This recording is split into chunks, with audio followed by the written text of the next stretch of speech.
ఈ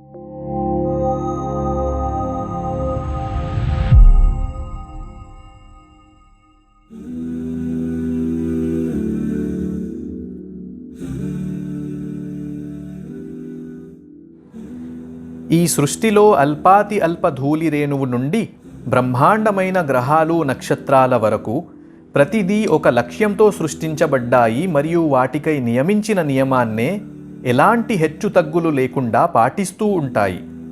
మనిషిని కూడా దేవుడు ఒక లక్ష్యానికై పుట్టించాడు.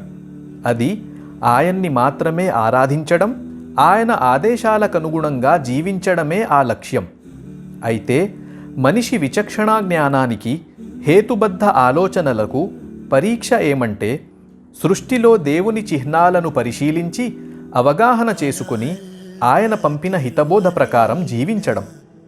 సర్వకాల సర్వావస్థల్లో దేవుడు తన ప్రవక్తల ద్వారా మానవాళికి రుజుమార్గం చూపించి ఇహపరలోకాల సాఫల్యానికి పంపించిన జీవన విధానమే ఇస్లాం.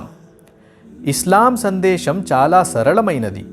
ఒకే ఒక్క నిజమైన దేవుడిని మాత్రమే విశ్వసించాలి, ఆయన్ను మాత్రమే ఆరాధించాలి.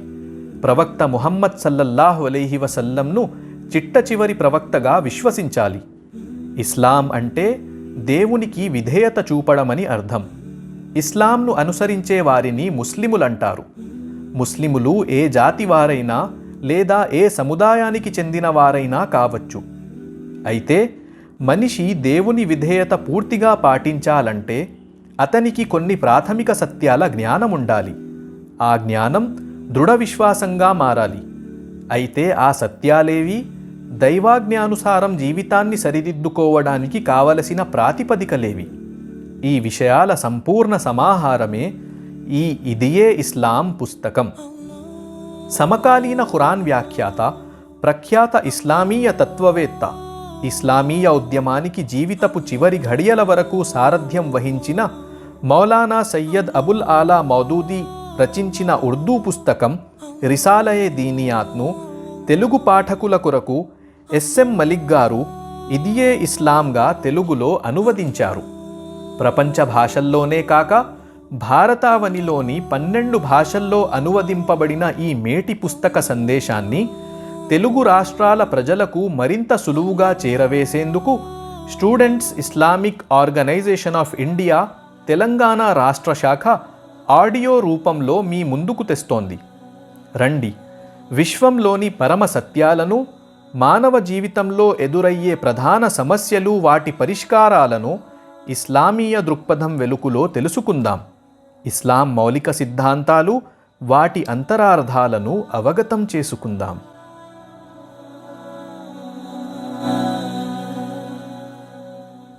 మొదటి అధ్యాయం ఇస్లాం విశ్వధర్మం. మొదటి భాగం నామకరణం. ప్రపంచంలోని ప్రతి మతం దాని స్థాపకుని పేరిట లేక అది ఆవిర్భవించిన జాతి తెగల పేరిట నామకరణం చెయ్యబడింది. ఉదాహరణకు క్రైస్తవ మతం అనే పేరుకు దాని ప్రవక్త యేసుక్రీస్తు నామంతో సంబంధం ఉంది. అలాగే బౌద్ధ మతం దాని స్థాపకుడు గౌతమ బుద్ధుని పేరిటను, జొరాస్ట్రియానిజం దాని బోధకుడు జొరాస్టర్ పేరిటను నామకరణం చేయబడ్డాయి. యూదుల మతమైన యూదు మతం యూదియా అనే దేశానికి చెందిన యూదా తెగలో ప్రారంభమైన కారణాన యూదు మతం అనబడుతోంది. అన్య మతాల స్థితి కూడా ఇంతే. కానీ ఇస్లాం విషయం అలా కాదు. దానికి ఒక ప్రత్యేకత ఉంది. దానికి ఏ వ్యక్తితోనూ లేక ఏ జాతితోనూ ఇలాంటి సంబంధం లేదు. ఇస్లాం అనే పదం ఇలాంటి సంబంధాన్ని వ్యక్తపరచదు. అది ప్రత్యేక వ్యక్తికి లేక ప్రత్యేక జాతికి లేక ప్రత్యేక దేశానికి చెందినది ఏమాత్రం కాదు. మానవ మస్తిష్కం యొక్క సృజన అసలే కాదు. ఏ జాతికైనా అంటిపెట్టుకుని కూడా లేదు. ఇది విశ్వాన్నంతటికీ చెందిన ధర్మం, విశ్వధర్మం. ఇస్లాం అనే గుణ విశేషాన్ని, స్వభావాన్ని మానవునిలో సృజించి దాన్ని పెంపొందించడమే దీని ఉద్దేశ్యం. ఇస్లాం అన్నది వాస్తవానికి గుణవాచకం. ఇస్లాం గుణ విశేషాన్ని పొంది ఉన్నవారు ఏ వంశావళికి, ఏ వర్గానికి, ఏ దేశానికి, మరి ఏ తెగకు చెందిన వారైనా ముస్లింలే.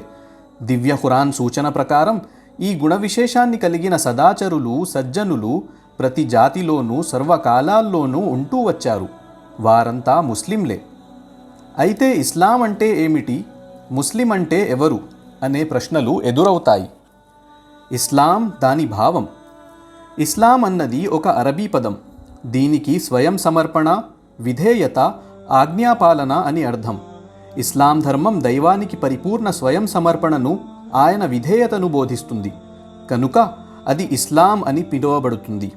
వ్యాఖ్యానం: ఇస్లాం అనే పదానికి మరొక శాబ్దిక అర్థం శాంతి అని. అంటే జీవితంలో నిజమైన భౌతిక, మానసిక శాంతి దేవునికి పరిపూర్ణ స్వయం సమర్పణ ద్వారా, ఆయన విధేయత పాటించడం ద్వారా మాత్రమే సాధించడానికి వీలవుతుందని భావం. అలాంటి జీవితమే అంతరంగంలో ప్రశాంతతను ప్రసాదించి తద్వారా సంఘం మొత్తంలో యథార్థమైన శాంతిని నెలకొల్పుతుంది. విశ్వవ్యాప్తమైన ఇస్లాం. మనం జీవించే ఈ ప్రపంచం ఒక నియమానికి కట్టుబడి ఉందని ప్రతి ఒక్కరూ ఇట్టే గ్రహించగల విషయం. ఇందులో ఉన్న వాటన్నింటిలోనూ ఒక క్రమబద్ధత, శాసనబద్ధత ఉంది. అత్యంత వైభవోపేతంగా, అత్యుత్తమ రీతిలో సాగుతున్న ఈ మహోన్నత విశ్వ వ్యవస్థలో ప్రతి వస్తువుకు ఒక స్థానమంటూ నిర్ణయమై ఉంది. సూర్యుడు, చంద్రుడు, నక్షత్రాలు ఒక్కటేమిటి, అంతరిక్షంలో ఉన్నదంతా ప్రచండమైన ఒక నియమావళికి లోబడి ఉన్నాయి. ఉల్లంఘించడానికి వీలుకాని చట్టాన్ని పాటిస్తున్నాయి. తమ నిర్ణీత మార్గాన్ని వదిలి ఇసుమంతైనా తప్పుకోలేవు. భూమి తన చుట్టూ తాను తిరుగుతూ సూర్యుని చుట్టూ పరిభ్రమించడంలో నిర్ణీత వేగాన్ని, మార్గాన్ని ఎంతో శ్రద్ధగా అనుసరిస్తోంది. ఈ అనుసరణలో రవ్వంతైనా వ్యత్యాసం కలగదు. నీరు, గాలి, వెలుగు, వేడిమి అన్నీ ఒక నిబంధనకు లోబడి ఉన్నాయి. జీవరాశులు, వృక్షరాశులు, ఖనిజరాశులు, భ్రమరిస్తూ గంతులు వేసే అత్యంత సూక్ష్మమైన విద్యుత్ కణం మొదలుకొని బ్రహ్మాండమైన పాలవెల్లి వంటివన్నీ వాటికై నియమించిన నియమాన్నే ఎలాంటి హెచ్చుతగ్గులు లేకుండా పాటిస్తూ ఉంటాయి. వీటి పుట్టుక, పెరుగుదల, మనుగడ మరియు అంతం అంతా ఒక నియమానుసారంగానే సంభవిస్తాయి. స్వయంగా మానవాళిలోనూ ఈ ప్రకృతి సిద్ధాంతాలు ప్రస్ఫుటంగా గోచరిస్తాయి. మనిషి పుట్టడం, ఎదగడం, బ్రతకడం అంతా జీవశాస్త్ర సిద్ధాంతాలకనుగుణంగా ఒక క్రమంలో జరుగుతాయి. ఆ నియమాల ప్రకారమే మనిషి గాలి, నీరు, వెలుగు, వేడిమి గ్రహిస్తాడు. ఇతని హృదయ స్పందనం, రక్త ప్రసారం, ఉచ్ఛ్వాస నిశ్వాసలు ఈ నియమాలకే లోబడి ఉన్నాయి. ఇతని శరీరంలోని సూక్ష్మకణాలు మొదలుకొని నరాలు, గుండె, మెదడు, కాళ్ళు, చేతులు, కళ్ళు, చెవులు మొదలైన అవయవాలన్నీ వాటి నిర్దిష్ట నియమాన్నే పాటిస్తాయి. అంటే మన శరీరం ఒక నియమబద్ధమైన జగత్తు. ఇందులోని ప్రతి పదార్థం దానికై నిర్ణయించబడిన విధానాన్నే అనుసరిస్తూ ఉంటుంది. భువిలో అల్పాతి అల్ప ధూళి రేణువు మొదలుగా నభాంతరాల్లో భ్రమరించే అసంఖ్యాకమైన మహోన్నత గ్రహాల్ని, నక్షత్రాల్ని తన బంధాల్లో బిగించుకున్న ప్రచండ శక్తిమంతమైన, సర్వవ్యాప్తమైన ఈ నియమం సృష్టికర్త, విశ్వప్రభువైన దేవుని నియమం. అంతుకానరాని ఈ విశ్వంలోని సర్వము ఈ దైవ నియమాన్నే అనుసరిస్తున్నాయి. ఆయన ఆజ్ఞల్నే పాలిస్తున్నాయి. కనుక యావత్ జగత్తు అనుసరించే ఆచరణ నియమావళి ధర్మం ఇస్లాం అని తెలుస్తోంది.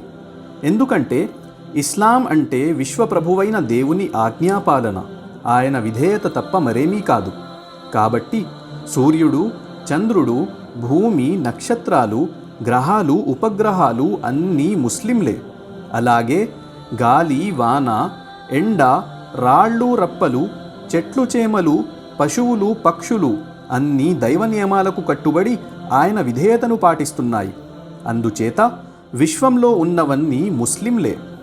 అంతేకాదు, దేవుని ఉనికిని గుర్తించడానికి, దైవాన్ని విశ్వసించడానికి నిరాకరించే మనిషి, దైవం తప్ప ఇతరుల్ని ఆరాధించే మనిషి, దైవేతరుల్ని అల్లాహ్ సహవర్తులని భావించే మనిషి, స్వయంగా ఈ మానవుడు సైతం ప్రకృతి సిద్ధాంతం రీత్యా శారీరకమైన ముస్లిమే.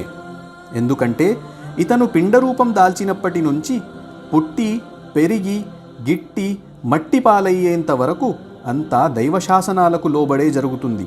ఇతని అవయవాలన్నీ దైవ నియమాలకు అనుగుణంగా తయారై పెరిగి పనిచేస్తూ ఉంటాయి.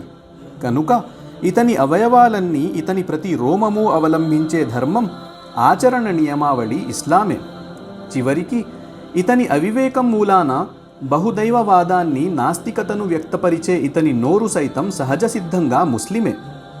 దైవం తప్ప అన్యుల సమక్షంలో బలవంతంగా ఇతను వంచే శిరస్సు కూడా జన్మతః ముస్లిమే. ధర్మజ్ఞానం లేకపోవడం చేత దైవం తప్ప ఇతరుల భీతి, గౌరవం, ప్రేమ ఆదరణలను కలిగి ఉండే ఇతని హృదయ కుహరం కూడా సహజంగా ముస్లిమే. ఇవన్నీ దైవాజ్ఞల్నే పాలిస్తున్నాయి. వీటిలో కలిగే ఒక్కొక్క కదలిక, ఇవి చేసే ఒక్కొక్క పని కేవలం దైవ నియమాలకు మాత్రమే లోబడి ఉంటుంది. మానవుని స్థితి సూక్ష్మాతి సూక్ష్మమైన అణువు మొదలుకొని మహోన్నత గ్రహాల వరకు విశ్వంలోని ఉన్నవన్నీ తమ ప్రభువైన దైవానికి ఆజ్ఞాబద్ధులై మసలుతున్నాయి. అవన్నీ దైవాజ్ఞలకు లోబడి మెలగటం మూలాన అవన్నీ ముస్లింలే. విశ్వంలో ఉన్న పదార్థాలన్నీ జన్మతః ఇస్లాం దైవాజ్ఞాపాలననే అనుసరిస్తున్నాయి. జన్మతః విశ్వమంతా ముస్లిమే. ఇదే మనిషి నిజస్థితి. ఈ లోకం నిజస్థితి కూడా ఇదే. ఈ విషయాన్ని మరో రూపంలో పరిశీలిద్దాం. మనిషి జీవితానికి రెండు రూపాలు ప్రస్ఫుటమైన రెండు విభిన్న కార్యరంగాలున్నాయి. ఒక రంగంతో తాను పరిపూర్ణంగా దైవ శాసనాల చేత పాలింపబడుతున్నట్లు గ్రహిస్తాడు మనిషి.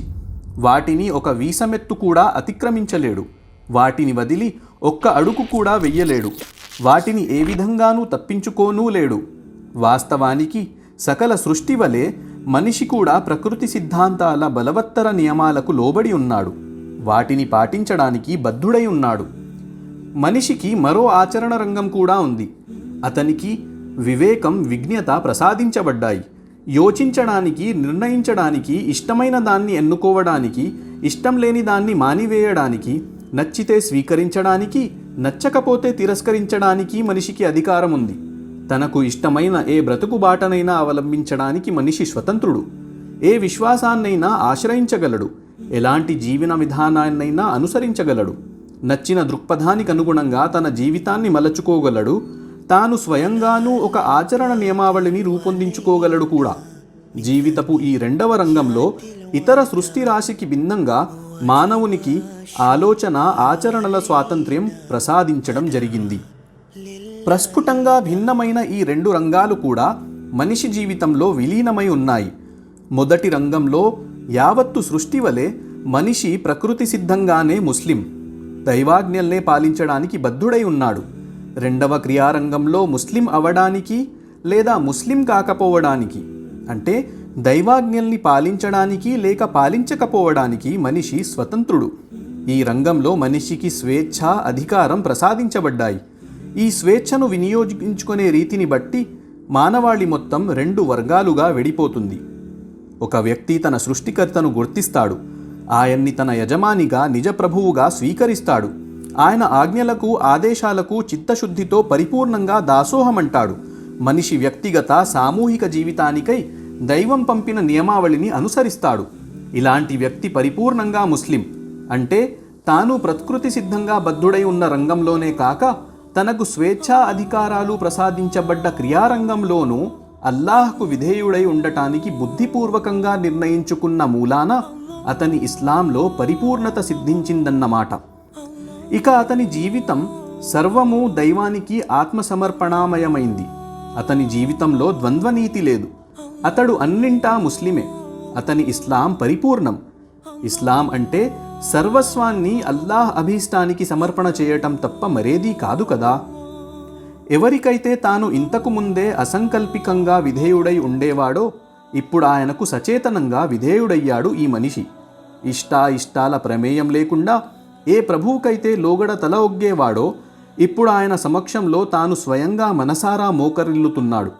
తనకు గ్రహణ శక్తిని, విజ్ఞాన సముపార్జనాయుక్తిని ప్రసాదించిన దైవాన్ని గుర్తించడం చేత అతని జ్ఞానం సార్థకమైంది.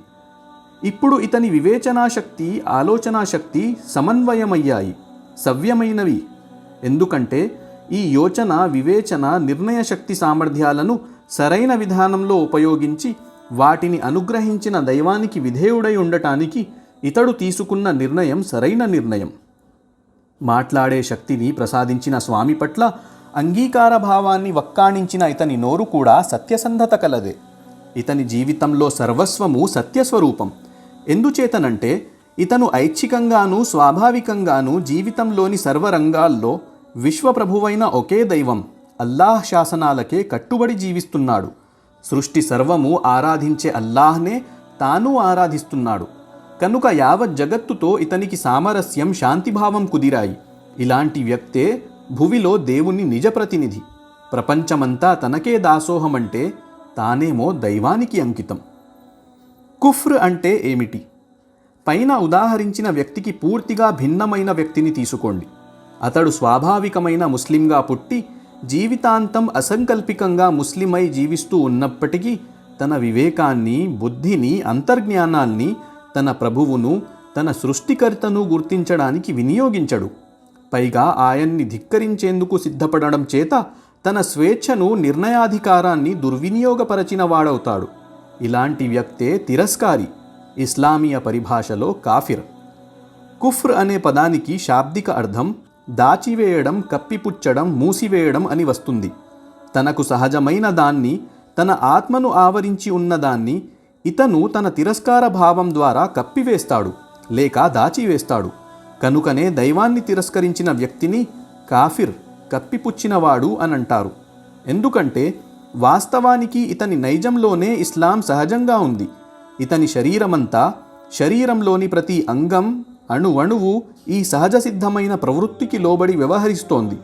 ఇతని చుట్టూ వ్యాపించి ఉన్న జగత్తు, చరాచర సృష్టిరాశి అంతా, ఉనికి కలిగిన ప్రతి కణం ఇస్లాంకనుగుణంగా వ్యవహరిస్తోంది.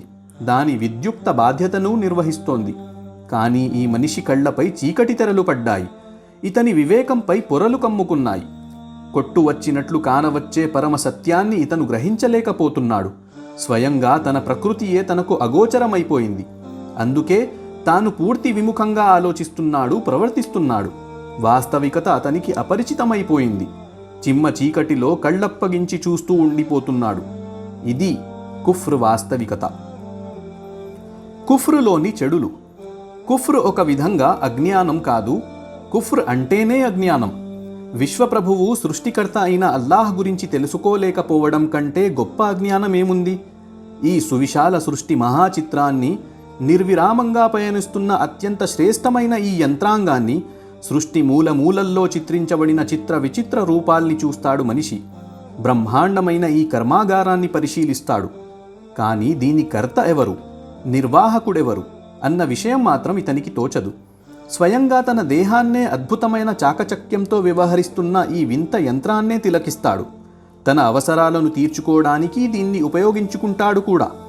కానీ దీన్ని ఉనికిలోకి తెచ్చిన శక్తి ఏదో, ఈ యంత్రానికి రూపకల్పన చేసి నిర్మించిన ఇంజనీర్ ఎవరో, కార్బన్, కాల్షియం, సోడియం లాంటి కొన్ని నిర్జీవ పదార్థాల ద్వారా సాటిలేని ఈ జీవిని తయారు చేసిన సృష్టికర్త ఎవరో అర్థం చేసుకోలేకపోతాడు. విశ్వంలో అపురూపమైన రూపకల్పనను వీక్షిస్తాడు. కానీ దాని కళాకారుడెవరో గమనించలేకపోతాడు. సృష్టిలో గొప్ప సౌందర్యం, సామరస్యం గోచరిస్తుంది అతనికి. కానీ కానరాడు సృష్టికర్త. ప్రకృతిలో అనన్య సామాన్యమైన శిల్పకళను తిలకిస్తాడు. దాని శిల్పిని గుర్తించలేకపోతాడు. విజ్ఞానం, వివేకాలు ఉట్టిపడే ఏ గణిత శాస్త్రం, యంత్రశాస్త్రాలకు అందని రూపకల్పన విశ్వంలోనూ ప్రతినిత్యం తన చుట్టుపక్కల్లోనూ కానవస్తుంటే పరిశీలిస్తాడు. కానీ అనంతమైన విశాల సృష్టికి అనుపమ రూపం ప్రసాదించిన శక్తి ఎడల అంధుడైపోతాడు మనిషి. అయితే ప్రస్ఫుటమైన ఈ పరమసత్యం పట్ల కళ్ళు మూసుకుపోయిన వ్యక్తి సమక్షంలో విజ్ఞానం దాని నిజరూపంలో ఎలా సాక్షాత్కరిస్తుంది? నిజజ్ఞాన ద్వారాలు ఇతనికై ఎలా తెరుచుకుంటాయి? తొలిమెట్టులోనే తప్పటడుగు వేసిన మనిషికి గమ్యం ఎలా ప్రాప్తమవుతుంది? పరమ సత్యానికి ప్రథమ సోపానం గ్రహించలేని ఈ వ్యక్తికి జీవితపు రుజుమార్గం కానవస్తుందా? ఇతడు ఆలోచన, పరిశీలనల్లో, విజ్ఞాన వివేకాల్లో, అన్వేషణ, ఆవిష్కారాల్లో, కళల్లో, శాస్త్రాల్లో కృషి చేసి ఎంత ప్రజ్ఞ సంపాదించుకున్నా ప్రపంచ వాస్తవికత, దాని మర్మాలు అతనికి దర్శనమివ్వవు. ఇతను ఆదిలో అజ్ఞానాంధకారంలో తట్టావుతూ ఉన్నట్లే అంతంలోనూ కారు చీకట్లో పడి కొట్టుమిట్టాడుకోవలసిందే. దౌర్జన్యం. ఇంకా కుఫ్ర్ అన్నది ఒక దౌర్జన్యం కాదు, అది నీచమైన దౌర్జన్యం. ఇదే. అయితే దౌర్జన్యం అంటే ఏమిటి? అన్యాయంగా, అధర్మంగా శక్తిని ప్రయోగించడమే దౌర్జన్యం. ఒక పదార్థాన్ని దాని స్వభావానికి, దాని ఇచ్ఛకు, దాని నైజానికి భిన్నంగా ఉపయోగించడం, దాని ధర్మాన్ని, న్యాయాన్ని కాదని మరోలా ప్రవర్తింపచేయడమే దౌర్జన్యం. విశ్వంలో ఉన్నవన్నీ సృష్టికర్త అల్లాహ్ విధేయత పాటించేవే అని మనం ఇంతకుముందు తెలుసుకున్నాం. ఆయన సమ్మతితో, ఆయన ఆదేశాలకు అనుగుణంగా జీవించడం, ఆయన పట్ల విధేయత కలిగి ఉండటం, ఒక్క మాటలో చెప్పాలంటే ముస్లింలై ఉండటమే వాటికి సహజ సిద్ధమైన మార్గం. మనిషికి ఇలాంటి వాటిపై అధికారాలనిచ్చాడు అల్లాహ్. అయితే తమ ప్రభువు అభీష్టాన్ని నెరవేర్చడం తప్ప మరో విధంగా ఉపయోగపడటం వాటి ప్రకృతికే విరుద్ధం. కానీ అల్లాహ్కు అవిధేయుడై కుఫ్రును ఆశ్రయించిన వ్యక్తి మహాఘోరం తలపెడతాడు. ఎందుకంటే అతడు తన మానసిక శారీరక శక్తులన్నింటినీ వాటి సహజ మార్గానికి విరుద్ధంగా నడవటానికి, ప్రకృతికే ఎదురు తిరగడానికి, అవిధేయతా నాటకానికి ఇష్టం లేని బొమ్మలుగా మారడానికి ఉపయోగిస్తాడు. అల్లాహ్ను వదిలి ఇతర చిల్లర దేవుళ్ల ముందు మోకరిల్లడానికి తన దేహాన్ని బలాత్కరిస్తాడు. దైవాన్ని కాదని ఇతర శక్తుల ప్రేమకు, భయభక్తులకు తన ఆంతర్యంలో చోటిస్తాడు. ఈ అవయవాల సహజ అభిమతానికి ప్రతికూలంగా ఇదంతా చేయిస్తాడు. తన శక్తుల్ని, తన అధీనంలో ఉన్న వస్తువుల్ని దైవేచ్ఛకు భిన్నంగా ఉపయోగించి బహిరంగంగా దౌర్జన్యాన్ని స్థాపిస్తాడు. భూమిలోని సకల వస్తువుల్ని దుర్వినియోగం చేస్తూ వాటి ప్రకృతికి, న్యాయానికి విరుద్ధమైన మార్గంపై బలవంతాన నడిపించడానికి సాహసించే వ్యక్తి చేసే అన్యాయం, దౌర్జన్యం, క్రూరత్వం కంటే ఘోరమైన అంశం మరేదైనా ఉందా? ద్రోహం, తిరుగుబాటు. కుఫ్రు కేవలం దౌర్జన్యమే కాదు, తిరుగుబాటు, కృతజ్ఞత, ద్రోహం కూడాను. ఇంతకు మనిషి నిజస్థానమేది? ఇతని శక్తి సామర్థ్యాల విలువెంత? ఇతనే స్వయంగా తన ఆత్మను, మనస్సును, మస్తిష్కాన్ని, దేహంలోని అవయవాలను సృష్టించుకున్నాడా? లేక ఇవన్నీ దైవం చేత సృజించబడ్డాయా? ఈ జగత్తులోనిదంతా సృష్టించింది మనిషా, దైవమా? ఈ శక్తులన్నింటినీ మనిషి సేవ కొరకు నియమించిందెవరు? విశ్వ వ్యవస్థను సృజించి ఇవన్నీ మనిషికి ఉపయోగకరంగా, ప్రయోజనకరంగా నిర్మించి వీటిని వినియోగించుకునే శక్తి మనిషికి ప్రదానం చేసింది దైవమా, స్వయంగా మనిషేనా? దీని యజమాని ఎవరు? నిజ ప్రభువు ఎవరు? నిస్సందేహంగా దైవమే, మరెవ్వరూ కాజాలరు. దేవుడే సృష్టికర్త, దేవుడే యజమాని, దేవుడే ప్రభువు. అయితే దేవుని సృష్టిని ఆయన ఇష్టానికి విరుద్ధంగా వినియోగించేవాడు, తన మేధ ద్వారా దైవానికి వ్యతిరేకంగా ఆలోచించేవాడు, హృదయాంతరాళాల్లో ఆయనకు ప్రతికూలమైన భావాలకు తావిచ్చేవాడు, తన వివిధ శక్తి సామర్థ్యాలను ప్రభువు ఇచ్ఛకు భిన్నంగా ఉపయోగించేవాడు అసలైన ధిక్కారి, నిజమైన విద్రోహి కాడా? నౌకరు తన యజమాని ఆజ్ఞల్ని ఉల్లంఘిస్తే అతన్ని విశ్వాసఘాతకుడు అంటారు. ప్రభుత్వ ఉద్యోగి ప్రభుత్వానికి అవిధేయుడైతే అతన్ని విద్రోహకారుడని ఎత్తిచూపుతారు. తనను పోషించే వ్యక్తిని ఎవడైనా మోసగిస్తే అతన్ని కృతజ్ఞుడని నిందిస్తారు. కానీ వాస్తవానికి మనిషి తన తోటివారి పట్ల చేసే ఈ ద్రోహం, ధిక్కారం, కృతజ్ఞతలకు ఒక తిరస్కారి తన కుఫ్రు మూలాన ప్రదర్శించే దైవధిక్కారానికి ఏమైనా పోలిక ఉందా? ఇంతేకాదు, శక్తులన్నింటికీ, అధికారాలన్నింటికీ కారణభూతుడెవరు? వనరులన్నింటిపై మనిషికి అధికారాన్ని ప్రసాదించిందెవరు? మనుషులకు అన్నింటా ఆధిక్యత గలవారుగా, శక్తిమంతులుగా ఉన్నత స్థానాన్ని ఇచ్చిందెవరు?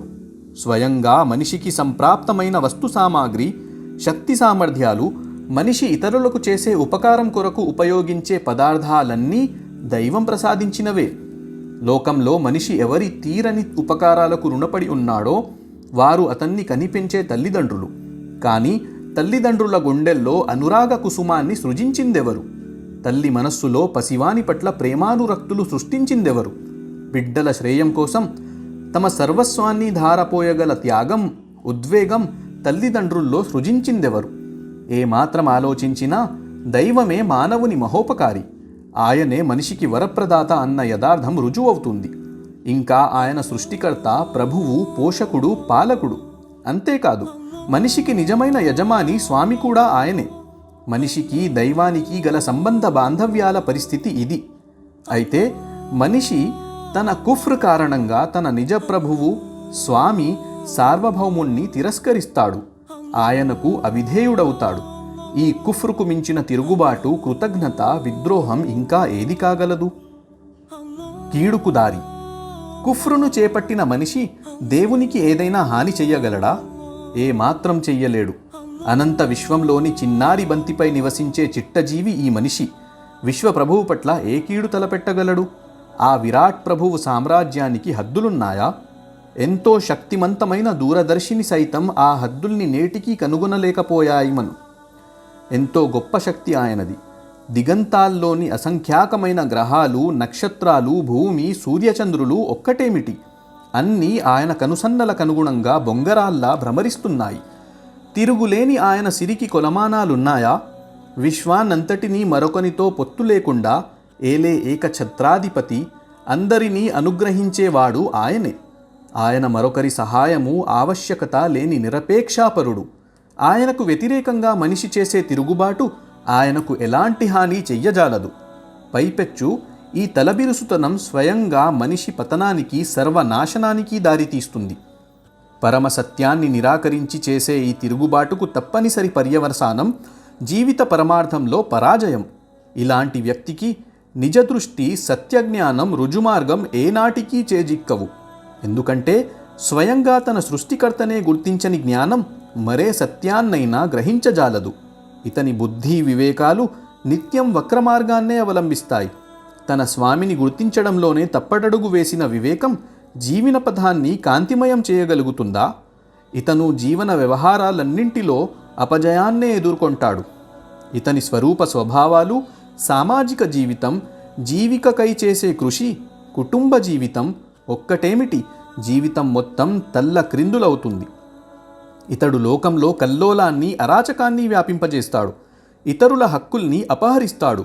ఇతరులతో క్రూరంగా ప్రవర్తిస్తాడు. ప్రపంచంలో వినాశాన్ని, విచ్ఛిన్నాన్ని సృష్టిస్తాడు.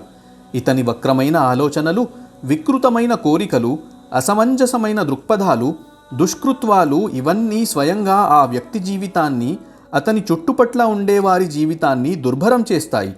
ఇలాంటి వ్యక్తి ఈ లోకంలో శాంతి, సామరస్య భావాలను మట్టిపాలు చేస్తాడు. ప్రకృతి విరుద్ధంగా తన శక్తి సామర్థ్యాలపై తాను జరిపిన అత్యాచారాలకు గాను పరలోకంలోనూ బాధ్యత వహిస్తాడు. అతని మనోమస్తిష్కాలు, కళ్ళు, చెవులు, కాళ్ళు, చేతులు ఒక్కటేమిటి, అన్నీ అతను చేసిన అన్యాయాలు, అత్యాచారాల అభియోగం అతనిపై మోపుతాయి. ఇతని శరీరంలోని అణువణువు దైవ సమక్షంలో అతన్ని దోషిగా నిలబెడుతుంది. ఇంకా పరమ న్యాయశీలుడు అయిన అల్లాహ్ అతనికి తగిన శిక్షను విధిస్తాడు. కుఫ్రుకు ఇలా ఇంత ఘనంగా శాస్తి జరుగుతుంది. కుఫ్ర్ అంటే ఇహ పరాలలో ఘోర పరాజయానికి, పరాభవానికి సోపానం.